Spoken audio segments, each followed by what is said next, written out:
Bom dia, amigos. Dia 2 de setembro de 2024. São 5 horas aqui no Rio de Janeiro, 11 horas da manhã em Kiev, ou Kyiv, capital da Ucrânia.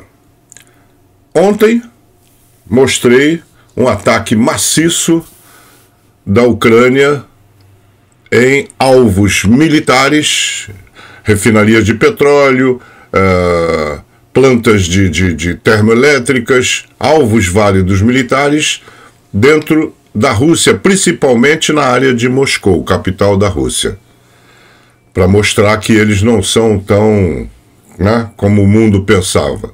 Não tem defesa aérea, os drones passearam à vontade para lá e para cá. Hoje, a mãe Rússia revidou, matando crianças em Sumi. Como resultado de um ataque russo a um centro de reabilitação social e psicológica infantil e também a um orfanato em Sumi, 18 pessoas ficaram feridas, incluindo 6 crianças, de acordo com o Serviço Estatal de Emergência da Ucrânia. O ataque destruiu parcialmente o edifício, causou um incêndio e danificou edifícios residenciais próximos. Eu posso mostrar, vou mostrar alguma coisa, mas não vou mostrar tudo, porque destruição de prédio civil, todo mundo sabe o que é, eu não preciso ficar mostrando, Prédio destruído e caído, a gente tem, inclusive, nas nossas cidades. De vez em quando um edifício desmorona por qualquer motivo, é a mesma coisa. Aí ficam os bombeiros lá nos escombros tentando encontrar sobrevivente, resgatando os soterrados. Bom, ainda é muito cedo e temos vários mísseis de cruzeiro. Deixa eu ver aqui. Todos os mísseis de cruzeiro voando em direção a Kyiv, ou Kiev, com manobras do sul. Também lançamentos adicionais de mísseis balísticos da Rússia. Preciso explicar para vocês como é que funciona não só os mísseis balísticos. Além de mísseis balísticos, tem charri de besteira. Os perigosos são os balísticos, são os maiores.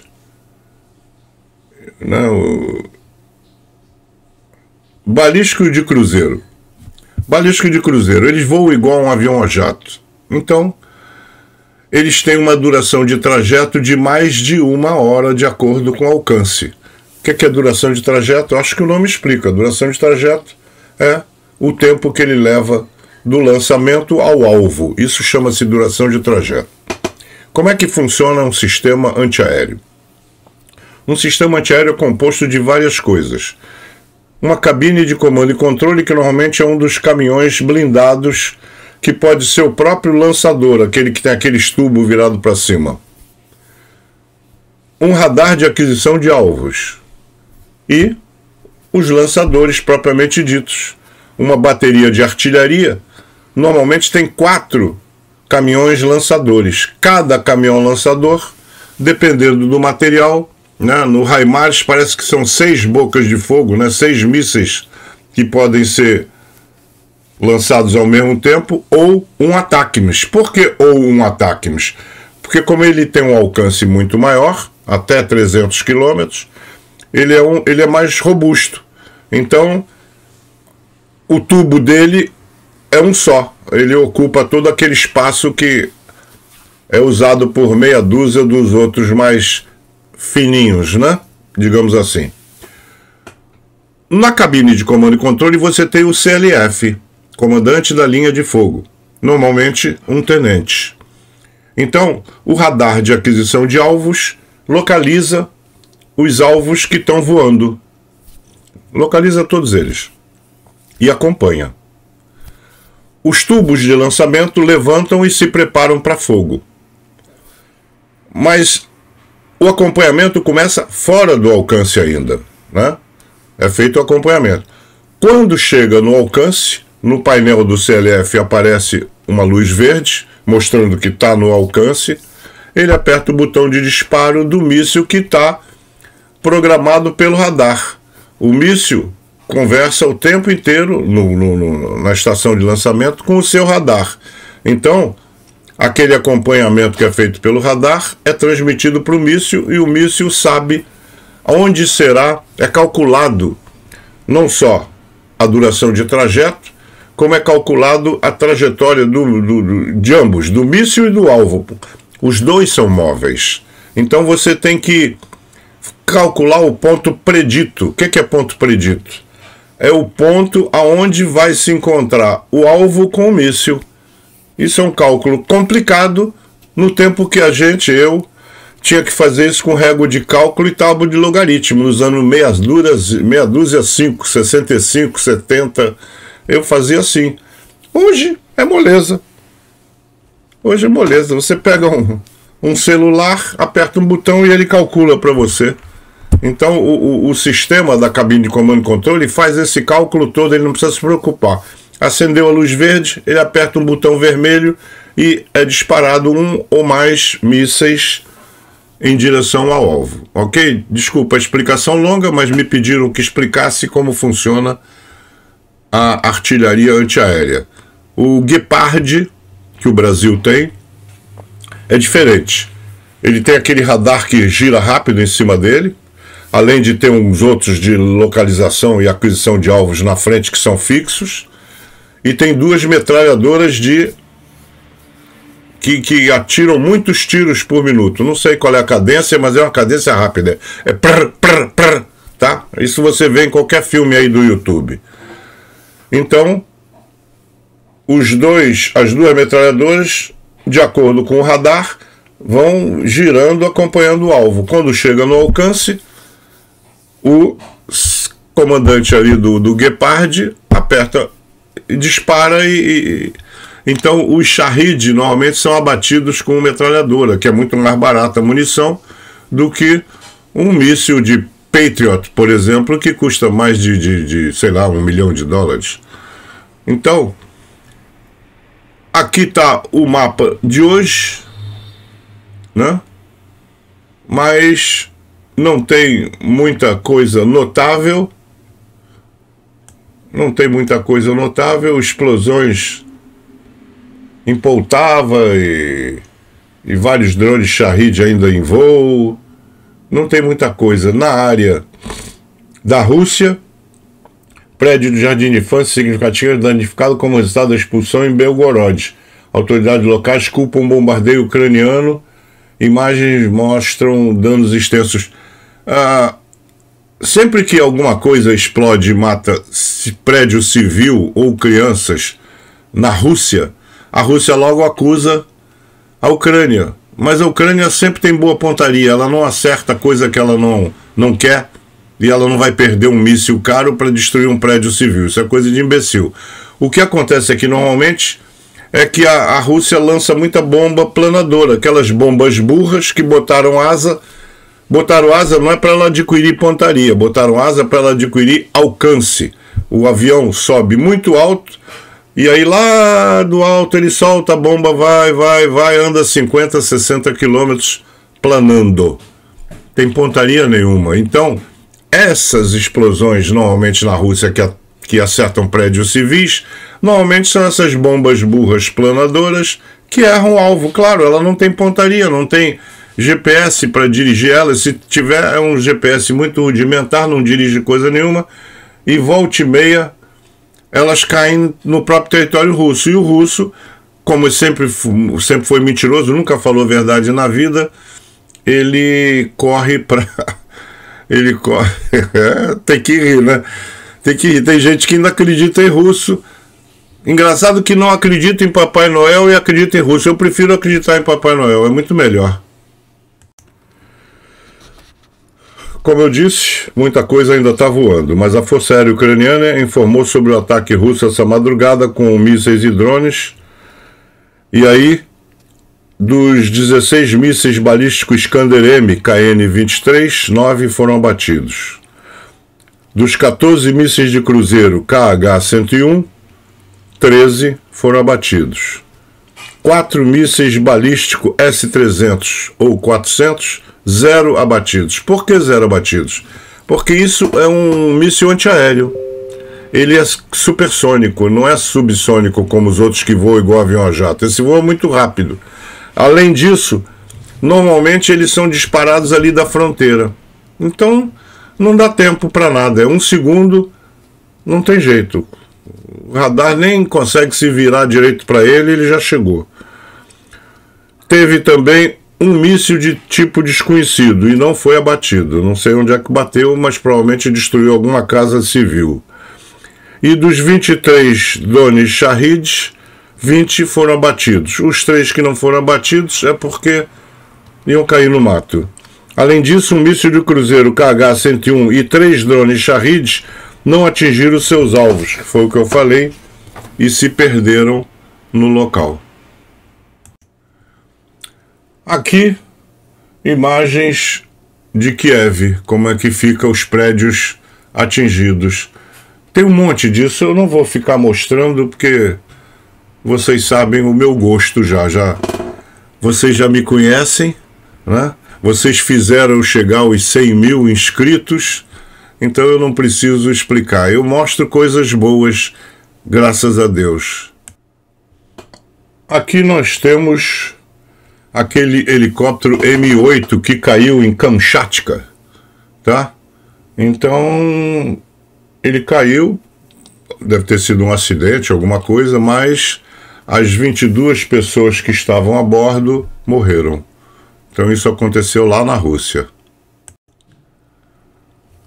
No mapa da guerra, vocês podem ver que Kharkiv está sob ataque. Então, aqui é Kharkiv, tá vendo? Aqui é Kharkiv e o russo está se empenhando bastante em bombardear essa área de Kharkiv. Aquela região que o russo estava descendo aqui para o sul e a gente tinha medo que fizesse esse cerco, pelo visto, parou. Então, não teve... Parou aqui em Zarishne. Menos mal. Tá vendo? Então, não está havendo cerco. Aqui é a região de Pokrovsk, né, que o russo botou muita tropa, concentrou muita tropa aqui nessa região para tomar Pokrovsk, mas pelo menos agora não tiveram muito sucesso. Parece que finalmente a Ucrânia conseguiu segurar eles, então não está tendo muita alteração. A linha de frente está sem novidades, né? Bombardeio aqui, a artilharia russa bombardeou a parte central de Kherson por volta de 19h20. Então já estava escuro. É sempre assim. Vamos ver o que é que eu separei para vocês hoje. Antes, deixa eu dar uma dica importante. Vou deixar ali nos comentários o link para uma matéria que eu achei interessante para vocês conhecerem. As armas da Rússia são ainda piores do que você pensa. Lembra que eles ficam ameaçando bomba nuclear, bomba nuclear, bomba nuclear? O analista que fez essa matéria acha que nenhuma das bombas nucleares da Rússia funciona por causa da corrupção. Gastaram o dinheiro da manutenção de um arsenal nuclear é caríssimo. A cada 2 anos tem que tocar o trítio, custa mais de $100 mil o grama. Então, ele acha que nenhuma bomba funciona, ou seja, é só mais uma mentira da propaganda russa. Vou deixar lá nos comentários. É bom que vocês leiam, que está muito interessante esse artigo. Longo, não dá para eu explicar aqui.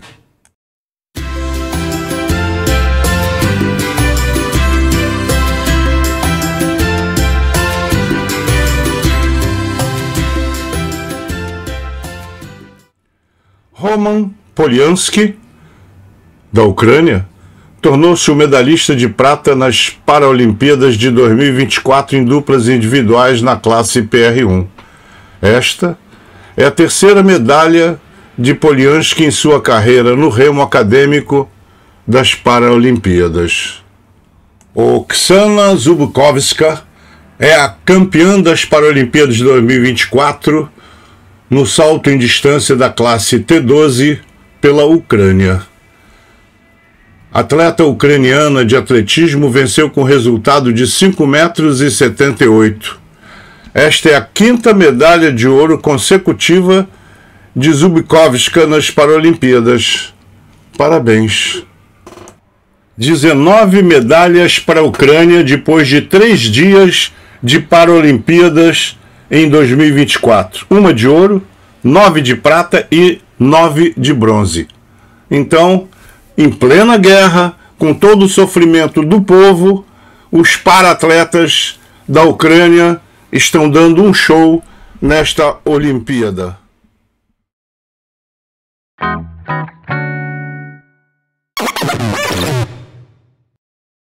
Manifestação de forte amizade. Putin pagou a Kim Jong-un por projéteis de artilharia norte-coreanos com cavalos, escreve The Times. Conforme relatado pelo Serviço Veterinário do território de Primorsk, em 31 de agosto, 24 cavalos da raça Trotador Orion foram transportados através da fronteira terrestre da Federação Russa e da República Popular da Coreia do Norte. A publicação escreve que este carregamento tornou-se um novo sinal da crescente aproximação entre o líder norte-coreano e Putin. Tá aí. Um excelente exemplo de como conduzir a guerra psicológica foi divulgado pelo Ministério das Relações Exteriores da Rússia. O Ministério instilou medo nas mentes dos políticos ocidentais ao divulgar declarações contendo palavras conhecidas que desencadeiam o medo: nuclear, doutrina, escalada. Infelizmente, os políticos ocidentais, principalmente os americanos, não estão imunes a esta guerra psicológica, e os russos estão a ter algum sucesso nesta área, porque nós permitimos que o façam. Por mais assustador que seja o tema da guerra nuclear, a realidade é que foi criado um sistema de destruição mútua assegurada, MAD. Um atacante não pode ter sucesso, nem mesmo os russos. De acordo com o MAD, assim que um ataque nuclear for lançado pela Rússia, é imediatamente lançado um contra-ataque nuclear que resulta na destruição da Rússia. É um cenário de perda-perda, um jogo de ganho zero. Assim que Putin apertasse o botão, não haveria mais Putin. No entanto, de alguma forma, parecemos permitir que a Rússia intimide os nossos políticos usando retórica nuclear, tal como na declaração emitida abaixo. A Rússia está a considerar rever a sua doutrina nuclear devido ao que considera seu curso de escalada do Ocidente. O vice-ministro, tudo entre aspas, o vice-chefe do Ministério dos Negócios Estrangeiros da Rússia, Serhiy Ryabkov, mencionou que o agravamento da situação da política externa impulsionado pelas ações dos Estados Unidos e dos seus aliados levou Moscovo a avaliar se a sua atual estratégia de dissuasão nuclear é adequada. Ainda, entre aspas, ele afirmou que o processo de atualização do documento relevante está em andamento, embora seja muito cedo para prever quando esta revisão será finalizada. Fecha aspas. E note-se como isso está a influenciar a crença dos políticos de que há espaço para evitar essa mudança assustadora, que é um processo contínuo. Não é tarde demais para mudá-lo. É melhor deixar-nos continuar a matar ucranianos e talvez não o façamos afinal. Estamos deixando o valentão vencer? É um absurdo. Eu vou deixar nos comentários, não no comentário, naquele lugar onde você coloca lá o vídeo, né, antes dos comentários, lá na parte de cima, vou colocar o endereço de uma matéria que explica que talvez nenhuma bomba nuclear da Rússia funcione.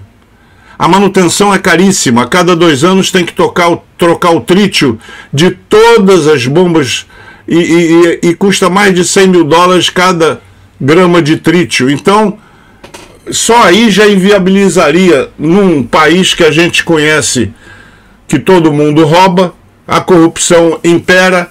Nós vimos nessa guerra que um monte de carros de combate não estavam em condições porque não foi feita manutenção no pátio. Os generais botaram o dinheiro no bolso e não fizeram manutenção, achando que nunca teria guerra.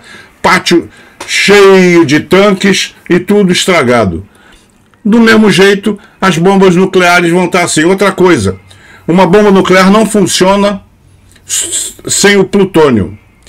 E o plutônio, ele tem que ser muito comprimido. É uma técnica muito cara e complexa para se fazer a compressão do plutônio a ponto que ele faça a ignição da bomba. Senão a bomba não explode. Ela voa, mas não explode. E quem me garante de que a Rússia, com a crise que está economicamente, tem condições de fazer o plutônio como deve ser? Portanto, é um blefe. Essa ameaça nuclear da Rússia é o que é, uma simples e vazia ameaça. Por quê? Porque é muito caro se manter funcionando um arsenal nuclear. Leia lá onde eu vou colocar lá o link da matéria, que está muito interessante sobre o assunto. Vou tentar fazer um vídeo curto hoje, que já me pediram que os vídeos estão longos demais, mas tem assuntos que eu acho que são do interesse de todo mundo. Eu não faço comentários, como a maioria dos sites e analistas que tem por aí. Eu mostro os fatos e cada um que faça a sua análise. Então vamos a este. Não deveria, entre aspas, não deveria haver restrições ao uso de armas de parceiros na Ucrânia, fecha aspas. Shmyhal após o ataque da Rússia em Kharkiv. Abre aspas, a Ucrânia deve ter a oportunidade de se defender totalmente e destruir alvos militares em território inimigo. É assim que protegeremos as pessoas dos ataques russos, observou o primeiro-ministro da Ucrânia. Então, vocês veem que todas as vozes estão em uníssono falando o mesmo assunto. É um absurdo proibir que a Ucrânia, em sua autopreservação, não possa atacar aqueles que lhe estão atacando. Hoje em Kharkiv, os médicos de emergência foram alvo de repetidos ataques de mísseis por parte dos russos, enquanto respondiam aos apelos desesperados de pessoas já atingidas por mísseis. A brigada saiu imediatamente, parou em frente ao shopping. E aí houve uma segunda chegada, um atropelamento próximo. O carro foi danificado por destroços, tíbia de um fragmento. Felizmente o motorista não ficou ferido. O estado de paramédico é que é estável, ele não está em perigo. Ele foi operado. O médico ainda não recuperou a consciência, disse Vitor Jabasta, chefe do Centro para Assistência Médica de Emergência. Então, é assim que a Rússia reage a ataques militares. A Ucrânia atacou 158 alvos militares. Aí a Rússia pega uma cidade que está na fronteira, quer dizer, um tiro a queima-roupa, não dá tempo de se defender, porque está muito perto, e ainda usa míssil antiaéreo, S-300 e S-400, que tem uma velocidade absurda. Eles adaptaram para fazer tiro terrestre e não existe tempo de reação, leva um segundo da Rússia acertar a cidade de Kharkiv, que está colado na fronteira.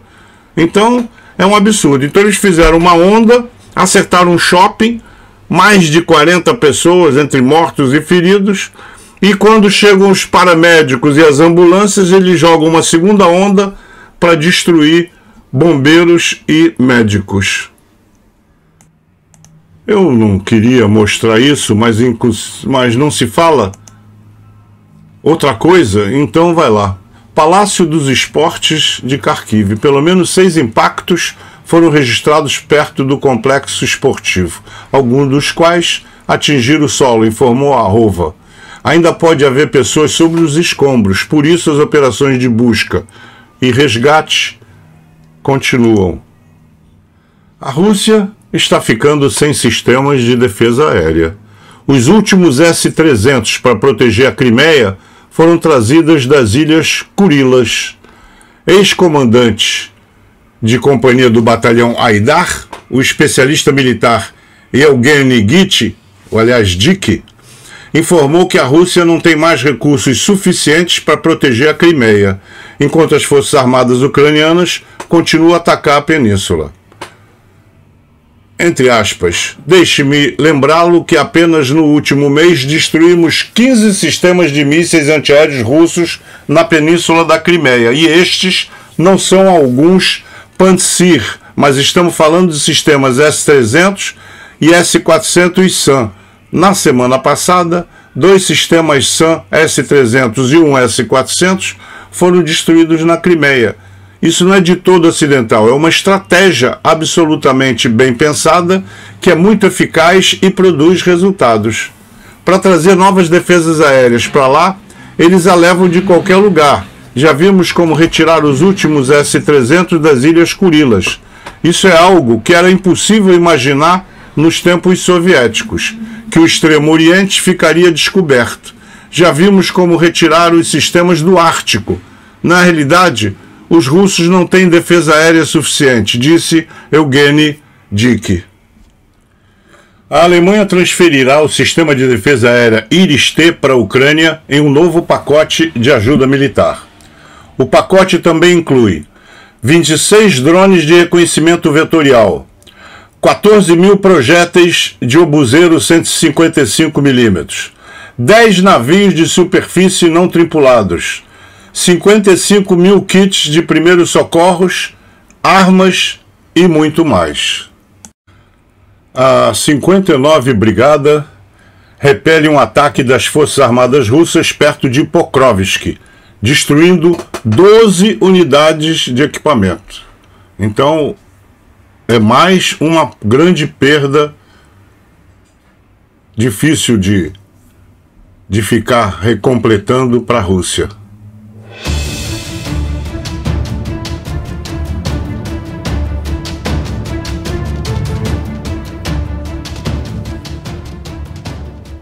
Alguém reclamou que eu fico falando pouco.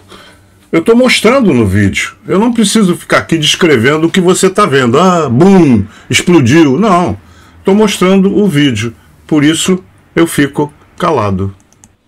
Aí é na direção de Pokrovsk. A SBU destruiu o BM-21 Grad russo. Armas, carros e soldados. Então estamos vendo aí a SBU em ação.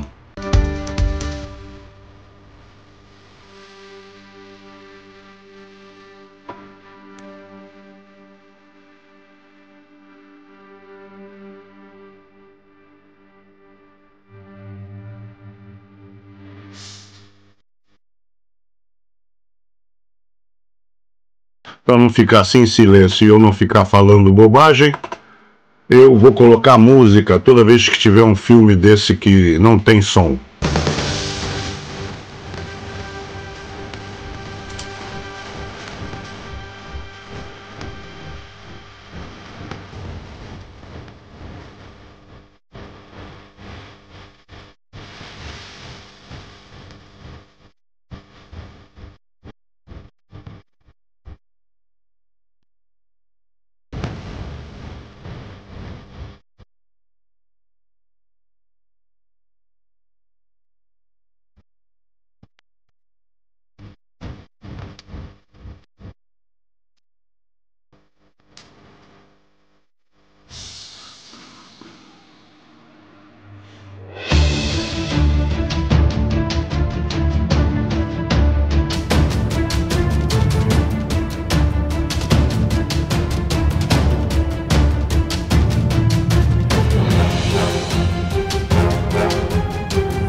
Quando é filme, eu não preciso ficar narrando aquilo que vocês estão vendo. E eu prefiro mostrar fatos do que fazer meus comentários. Eu acho que cada um tem a sua opinião sobre aquilo que vê. No caso de foto, aí não tem jeito. Eu tenho que contar o que está acontecendo, já que a fotografia está estática. Aí nós vemos o centro de comando do general Sirki. Aqui no Brasil, chamamos de centro de comando e controle.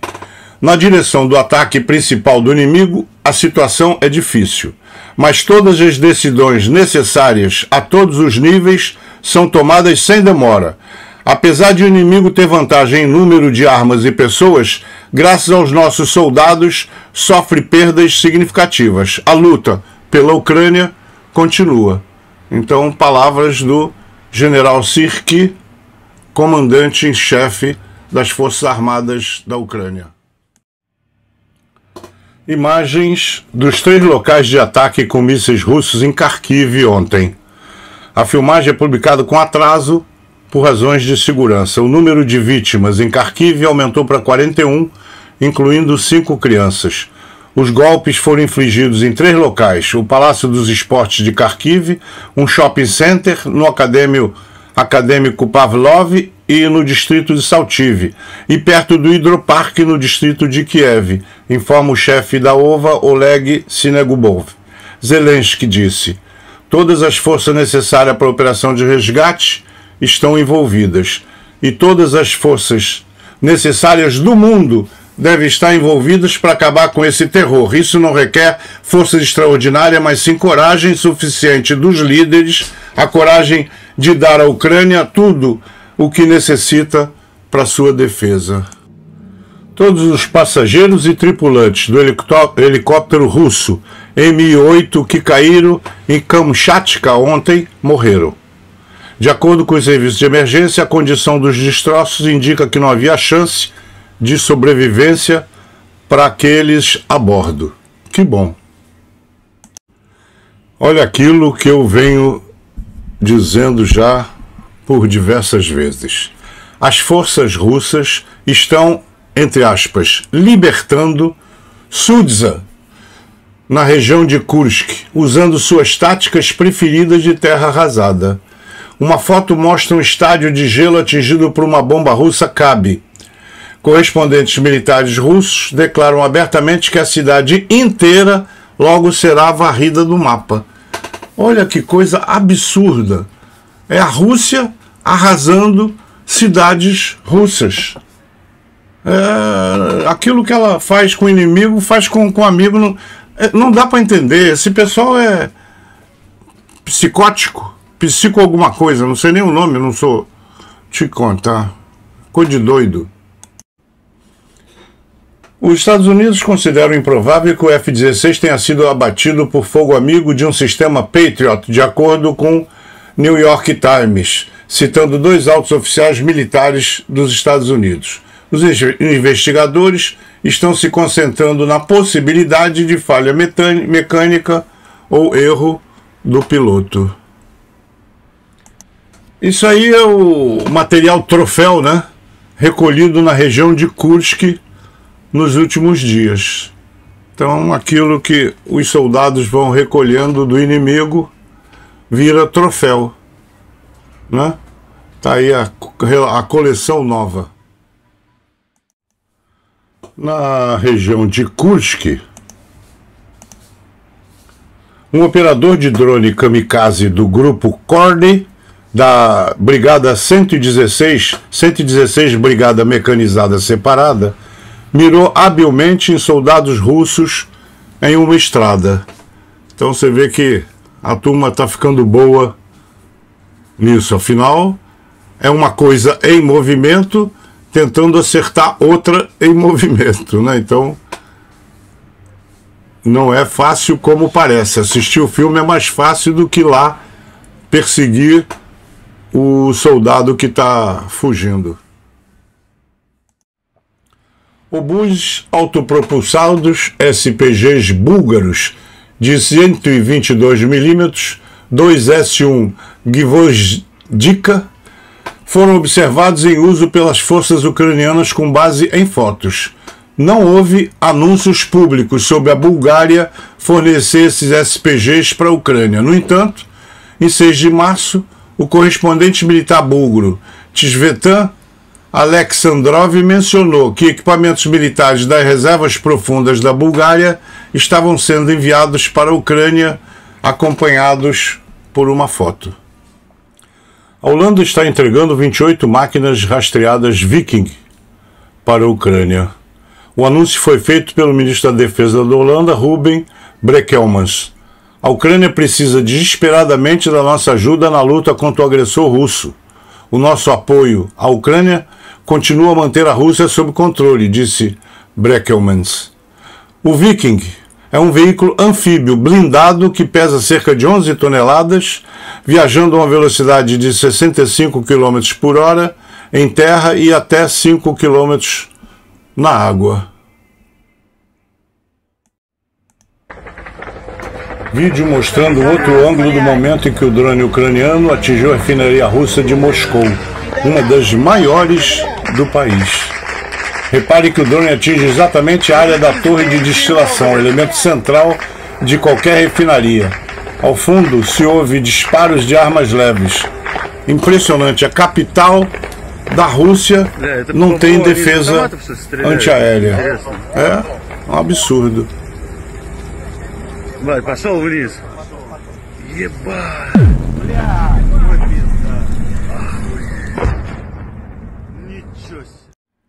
Isso já foi mostrado, está no Instagram, mas olha que vergonha.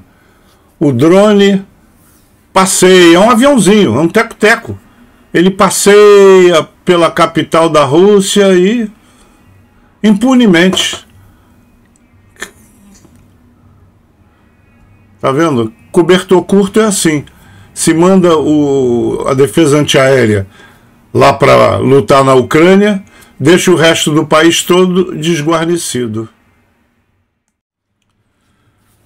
A guerra é uma coisa feia. E uma guerra num país onde você tem idosos, mulheres, crianças, é mais feia. Mas essas crianças são fortes. Elas vão sobreviver e elas terão dias melhores. Eu aproveito a oportunidade de me despedir por hoje, agradecendo a todos vocês que acreditaram que eu chegaria nos 100 mil inscritos. Eu mesmo não acreditava. Vocês pagaram para ver e fizeram por onde. Muito obrigado e parabéns. Os 100 mil são de todos vocês. Até amanhã, se Deus quiser, e que Deus abençoe a todos vocês e os seus. E vamos continuar rezando por essas crianças da Ucrânia. Deus as ampare.